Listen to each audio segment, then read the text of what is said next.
Alegrem-se sempre no Senhor, diz essa nossa tradução. Alegrem-se sempre no Senhor. Outra vez digo, alegrem-se. Alegrem-se sempre no Senhor. Outra vez digo, alegrem-se. Pai, nós te damos graças, pedimos a misericórdia do Senhor e queremos que o Senhor nos dê esta alegria, independente de toda a circunstância que vamos enfrentar em 2024. Nos dê essa alegria que está acima de tudo, fincada em Jesus Cristo. Esteja conosco, alimenta nosso espírito, nossa alma, enche-nos do teu espírito. Levante missionários no nosso meio, inflama-nos de paixão pela tua obra, fale conosco, desafia-nos, perdoe os nossos pecados.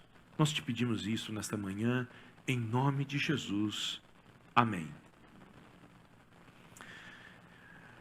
No domingo passado nós falamos sobre descanso e nós devemos aprender a descansar. Descanso não, de acordo com Jesus Cristo, não é uma coisa que você adquire de férias, na beira da praia. Você precisa seguir algumas prerrogativas, muito obrigado, senhora, de Jesus Cristo. Vocês lembram dos verbos? Quem estavam presentes? De acordo com Jesus, em Mateus 11, 28, venham a mim, aprendam de mim. Não, venham, tomem o meu jugo, aprendam de mim e vocês vão encontrar o descanso para vocês. Muitos de nós já entramos no novo ano cansados. E nós precisamos de descanso. E nós falamos isso domingo passado, que o descanso nós não vamos encontrar tirando férias. Aliás, você vai ficar mais cansado. É bom tirar férias. Eu estou contando os dias para minha. Mas ela não vai produzir descanso para você. Porque o descanso, de acordo com Jesus Cristo, é produzido na alma, não no corpo. A alma descansada produz um corpo descansado. E somente Jesus Cristo é capaz de produzir uma alma descansada. Agora, eu queria, queridos, ainda hoje, dizer para vocês a segunda coisa que nós devemos perseguir neste novo ano. E domingo que vem falarei sobre a outra. Alegria. Que é uma segunda dimensão contracultural.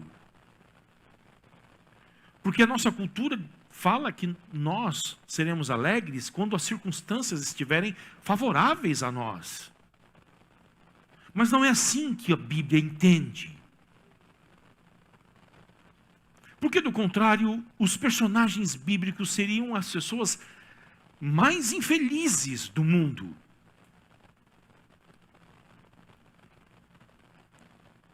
Mas aqui nós estamos diante de um homem que a sua circunstância era completamente desfavorável quando ele escreve este livro.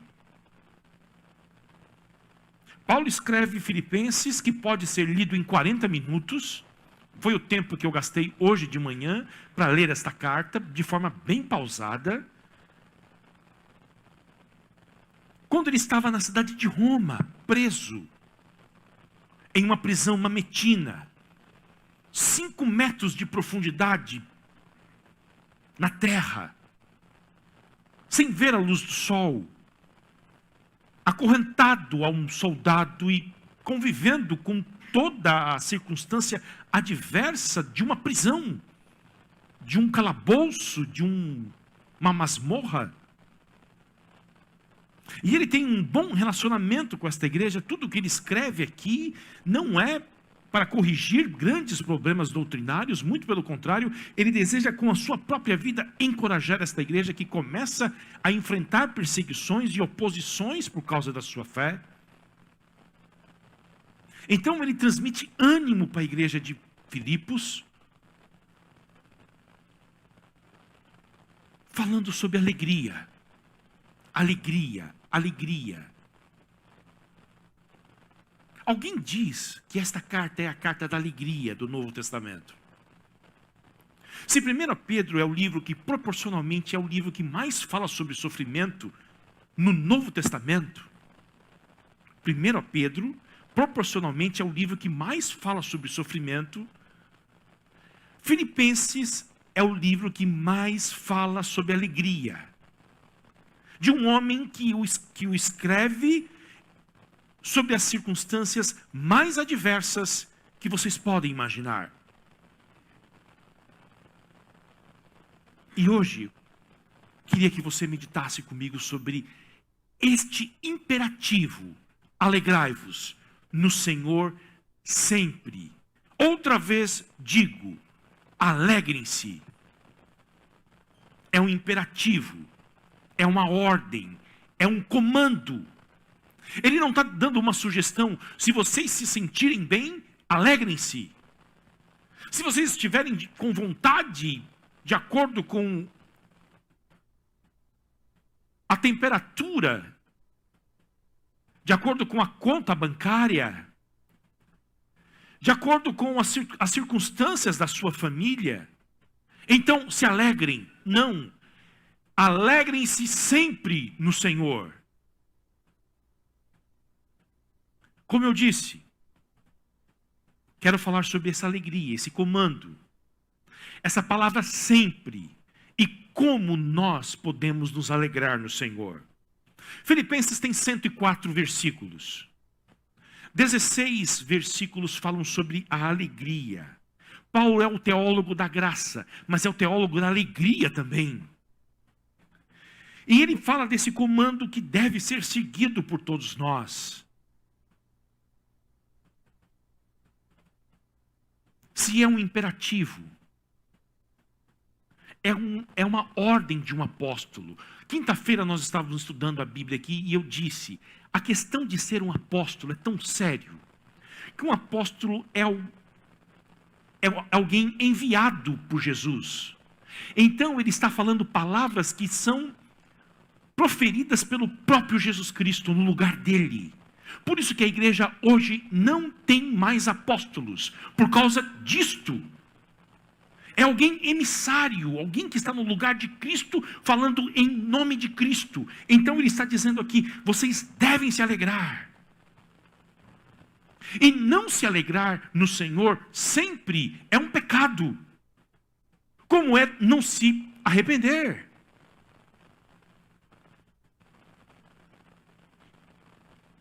E nós somos desafiados com este texto, e eu sou pessoalmente, porque nós olhamos para a alegria e acreditamos que a alegria sob a perspectiva bíblica, e somos tão influenciados pela cultura, que a alegria é um sentimento. Como nós acreditamos que o amor também é um sentimento. Se o irmão Alberto acreditasse que amor pela obra de Deus fosse um sentimento, eu garanto a você, embora que eu não o conheça, que ele não estaria mais fazendo o trabalho dele no Amazonas. Porque os nossos sentimentos vêm e vão. Um dia se acorda aleluiado. Glória a Deus nas alturas e paz na terra aos homens a quem Ele quer bem. E eu vou saltar muralhas com Jesus Cristo. Tem dia, irmãos.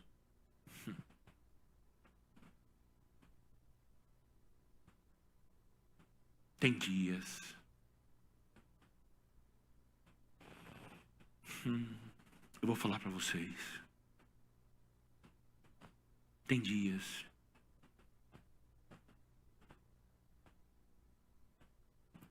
Que a tua fé é esticada ao máximo. E você diz o seguinte: será que eu sou cristão mesmo? Olha o que passa dentro de mim, olha os meus pensamentos, olha os meus sentimentos. E pior que eu oro e não sinto nada, não sinto uma resposta. Nós não vivemos de sentimentos. O cristão vive por fé e não de sentimentos.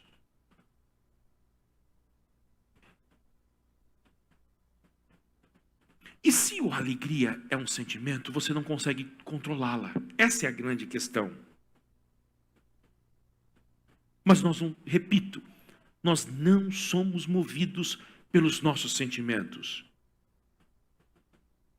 Aliás, biblicamente, nós devemos aprender a controlar os nossos sentimentos. O Dr. Martin Lloyd-Jones, que é um dos meus heróis, o grande pregador galês, que viveu no século passado, ele foi médico da rainha da Inglaterra, a que faleceu ano passado, antes de se tornar pastor. Com 27 anos ele abandonou a medicina para pastorear uma igreja no interior do país de Gales, que tinha 100 membros. Causou um escândalo em Londres. Ele diz em um livro que eu sugiro que todos leiam, chama-se Depressão Espiritual. Ele escreveu esse livro baseado no Salmo 42. Ele diz o seguinte: um dos grandes problemas que eu vejo no meio cristão é que os cristãos deixam que as suas almas falem com ele, quando eles deveriam fazer o contrário. Eles deveriam conversar com as suas almas e ditar para elas os seus pensamentos, o comando do dia. Vocês querem ver onde ele fundamentava essa fala dele? Abre a sua Bíblia em Isaías não, Salmo 42. De onde vem tanta tristeza, ele diz, no nosso coração, e a gente não consegue controlar, tanto pensamento ruim, tanto sentimento de desânimo, de derrota, que são fortalezas que vêm sobre a nossa mente e nos controla muitas vezes. Salmo 42.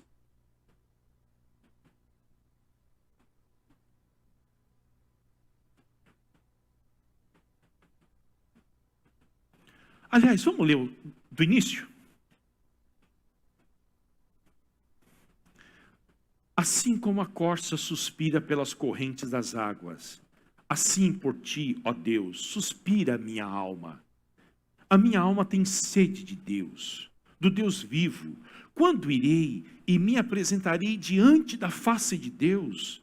As minhas lágrimas têm sido o meu alimento dia e noite, enquanto me dizem continuamente. Além de sofrer, tinha alguém que falava para ele: seu Deus, onde está? Que ele não resolve os teus problemas. Já ouviu isso?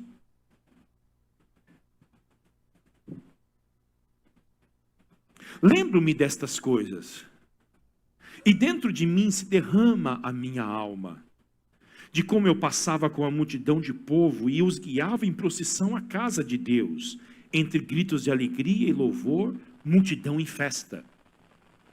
Agora, é aqui que o Dr. Martin Lloyd-Jones fundamenta a proposição dele.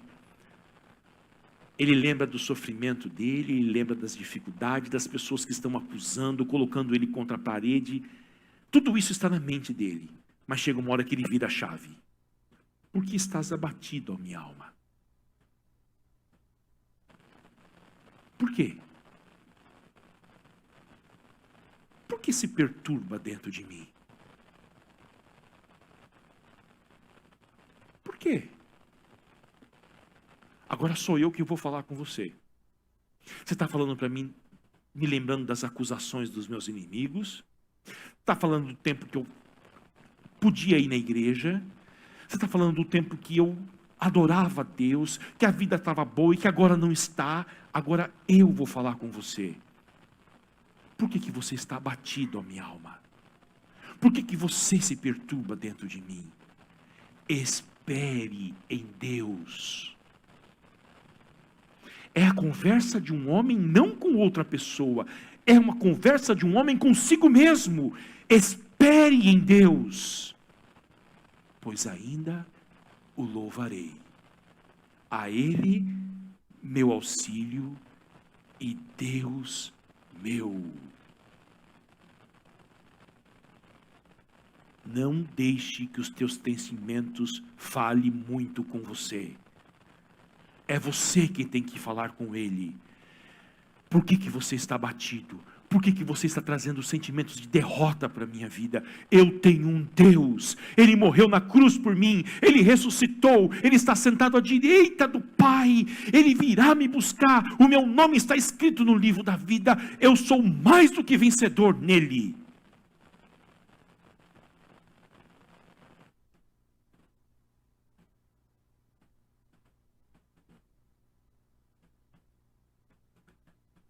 A alegria superficial depende das circunstâncias. Esta alegria que o Paulo está dizendo, não. E ele ilustra com a sua própria vida. Quando ele fundou esta igreja de Filipos, a Bíblia fala em Atos dos Apóstolos, capítulo 16, que ele teve preso injustamente, foi açoitado, jogado em uma prisão, quando tudo favorecia para que houvesse murmuração, para que houvesse, por quê? Porque eu... Paulo e Silas cantavam em uma prisão. Ele está ilustrando com a sua própria vida que é possível alegrar-se no Senhor. É possível porque o Espírito Santo está dentro de nós. É possível porque o fruto do Espírito é justamente a alegria.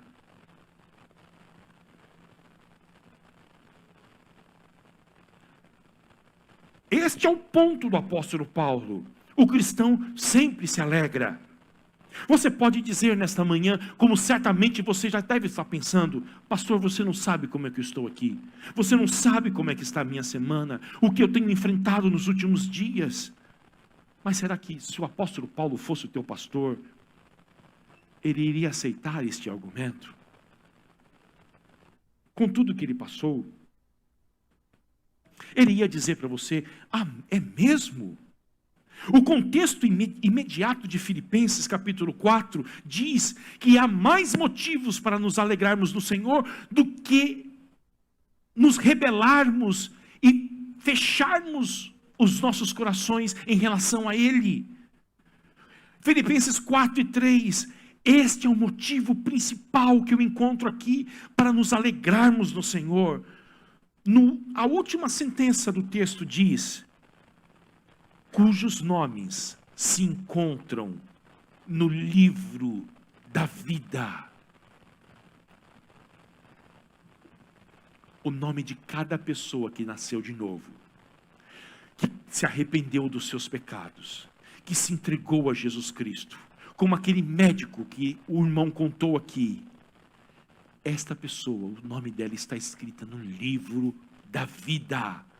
Dinheiro nenhum deste mundo será capaz de escrever o nome de um ser humano no livro da vida, mas o teu nome, cristão, foi escrito de graça, por causa do sangue de Jesus Cristo que foi derramado na cruz, e este é um dos grandes motivos para nos alegrarmos no Senhor sempre.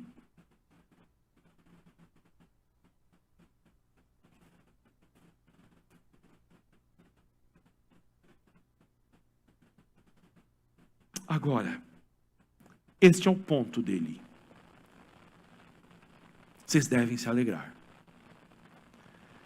Eu quero passar para o segundo. E aí é onde eu sempre esbarrei. Eu confesso para vocês. Meu calcanhar de Aquiles. Agora eu sei que é só meu. Não é de vocês. Se o apóstolo Paulo estivesse escrito aqui: vocês devem se alegrar no Senhor, eu ia dizer silenciosamente: amém, Paulo. Tenho motivos.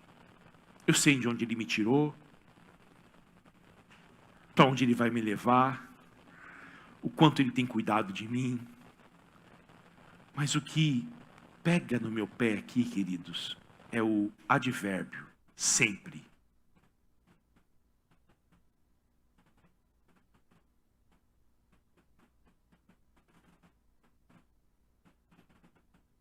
Como eu disse, nos dias que nós estamos aleluiados, você se alegra. Tem dia lá em casa que o som dá para ouvir lá da garagem, com gente cantando lá em casa.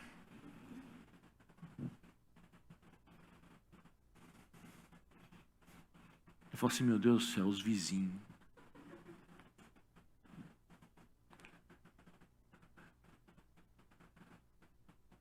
Esses dias eu chego em casa, Jeová Jireh, que não sei o quê. Eu olhei para ele assim e falei, meu Deus do céu.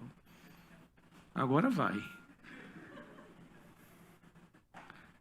Tem dia que a gente não está assim. E ele diz, sempre. Agora, eu preciso explorar isso com vocês, porque do contrário vocês vão sair daqui deprimidos, depois de ouvir uma mensagem sobre alegria.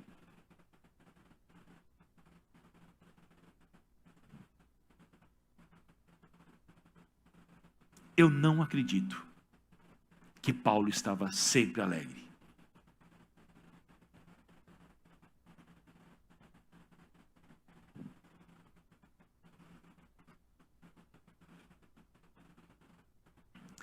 Eu acredito que ele, como eu e você, lutava e lutava para encontrar esta alegria.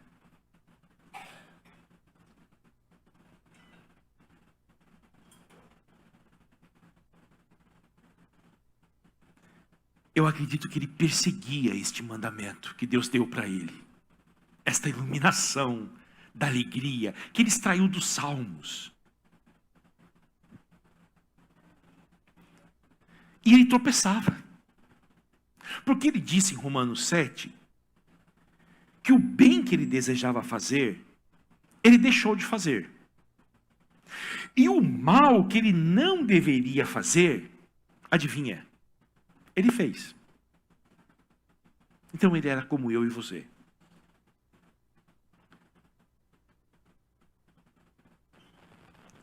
Ele lutava pela alegria.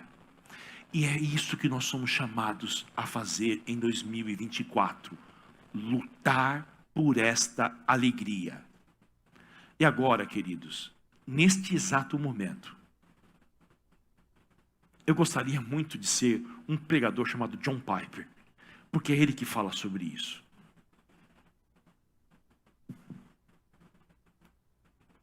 Alegria, lutar pela alegria. Nunca desejei isso, mas ele fala tão bem.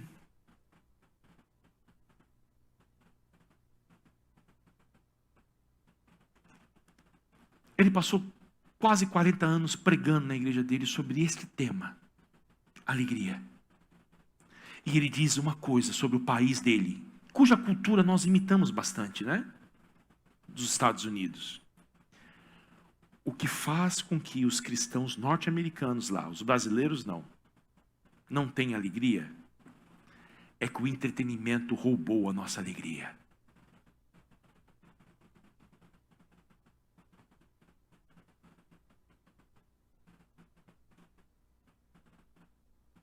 O Paulo lutava por isso também. Vocês querem ver? Por que eu digo para vocês que o Paulo não vivia todo dia alegre? Abre a Bíblia de vocês rapidinho, 5 minutos eu termino. 2 Coríntios capítulo 1.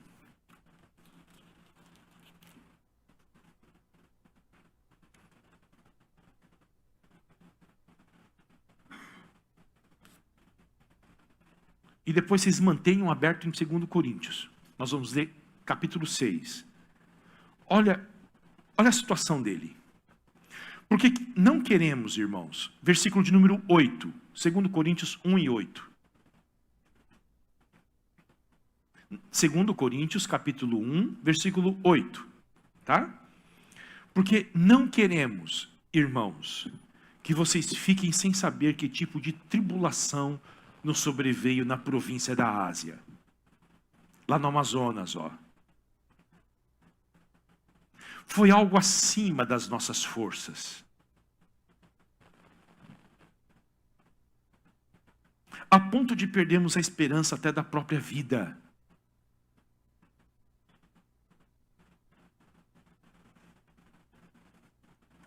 Quem perde a esperança da própria vida não pode estar alegre.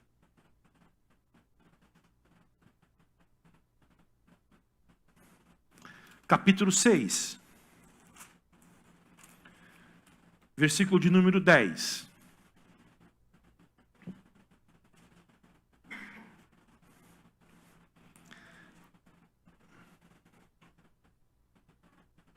Como entristecidos. Aí. Ele vai falar dos paradoxos da vida dele, ó. Como entristecidos, mas sempre alegres. Quando eu chegar no céu, eu vou perguntar isso para ele. Como é capaz de ficar sempre entristecido, mas sempre alegre? É isso. Não dá tempo de ver tudo. Houve um momento da vida dele, que vocês se lembram disso. Deus colocou um espinhozinho na carne dele. E ninguém sabe o que é. Eu não vou cansar com vocês com as teorias dos teólogos. Mas quando Deus colocou o espinho na carne dele, Ele não colocou um anúncio no Facebook dizendo o seguinte: amigos, vou fazer um churrasco em casa para comemorar o espinho na carne. Ele não ficou alegre. Ele não ficou nem um pouquinho alegre com isto. Qual foi a reação dele? E qual é o enunciado dos apóstolos para as pessoas que estão tristes? Ele foi orar.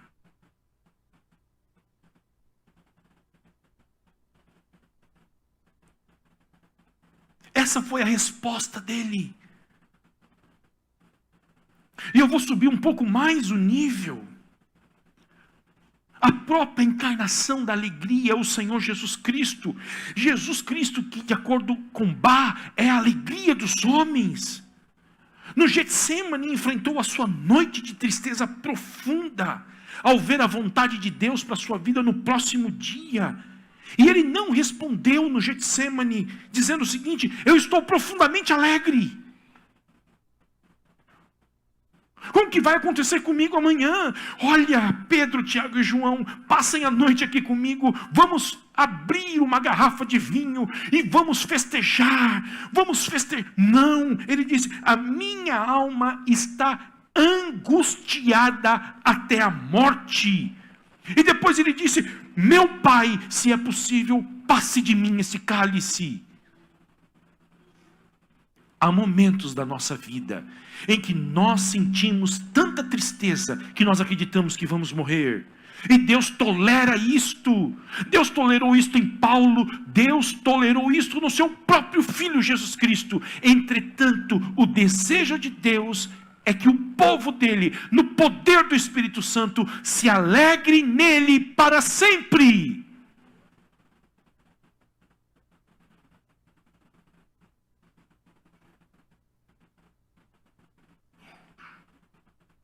Se você não se alegra no Senhor, não há motivos nesta manhã para você sair daqui dizendo o seguinte: eu não sou um cristão, eu vou me afastar de Jesus Cristo.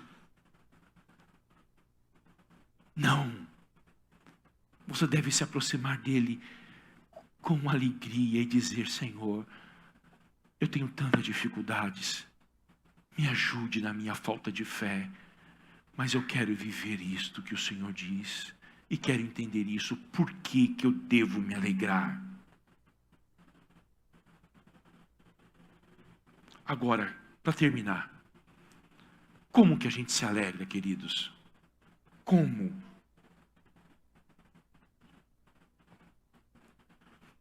O Davi diz no Salmo 51, versículo de número 12: restitui-me a alegria da salvação. É no salmo de penitência, ele está confessando o pecado dele.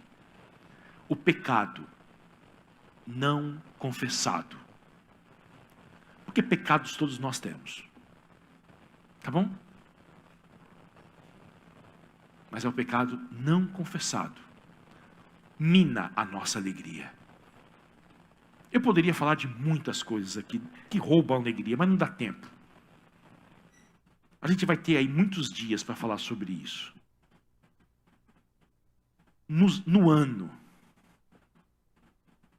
o pecado não confessado.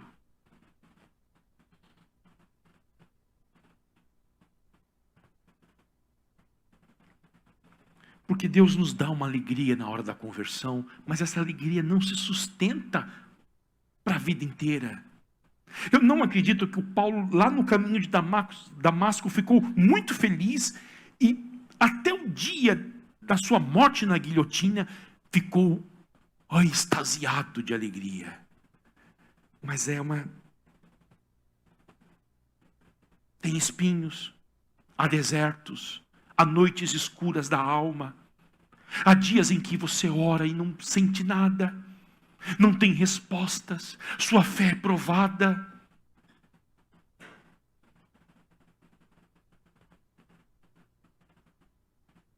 William Cooper foi um poeta e ele sofreu muito com a sua depressão.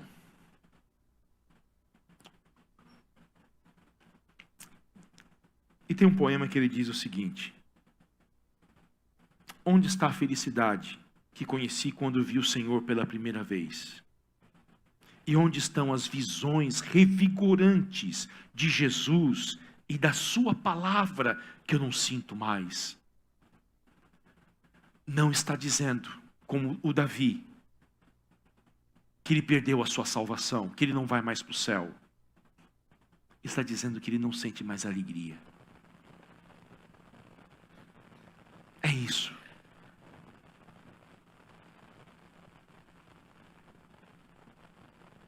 Agora, como que a gente consegue essa alegria? Uma palavra chamada disciplina na presença de Deus. Na sua presença há o quê?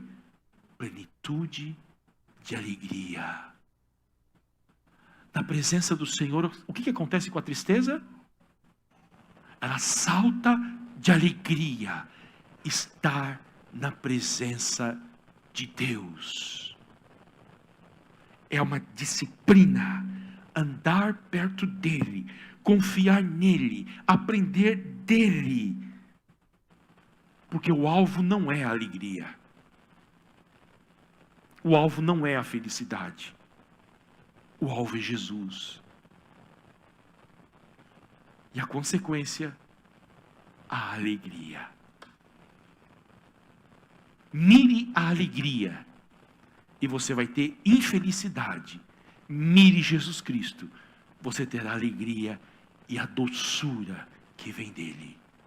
Portanto, em 2024, que a gente se discipline para estar pertinho de Jesus, porque perto dele, não é que as circunstâncias vão mudar. Pode mudar, ou pode não mudar também. Pode mudar, ele pode todas as coisas, pode não mudar também, mas a tristeza, você pode ter certeza, ela vai saltar de alegria, porque o choro pode durar uma noite, mas a alegria vem pelo amanhecer. Transformastes o meu pranto em dança. Amém? Jesus é a alegria dos homens. Pensou? Cantando agora, hein, Gil? Johann Sebastian Bach?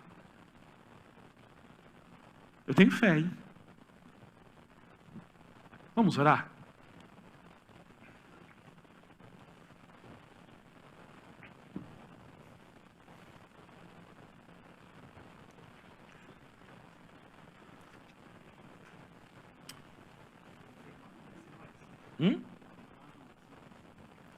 Não tem bar, mas tem boi. Jesus, em troca da alegria que estava proposta, o Senhor suportou a cruz para nos dar a tua alegria. Dá-nos desta alegria, Senhor, neste ano de 2024, para que sejamos, ó Deus, agentes de alegria para essa cidade tão melancólica, tão aflita, que esconde tantas tristezas, ó Deus. sob a aparência dessa prosperidade, dessa riqueza. Há tanta melancolia neste lugar. Derrama do teu espírito para que o teu povo seja um povo alegre, destemido, triunfante em meio a circunstâncias tão difíceis que todos nós enfrentamos. Pedimos isso no nome de Jesus.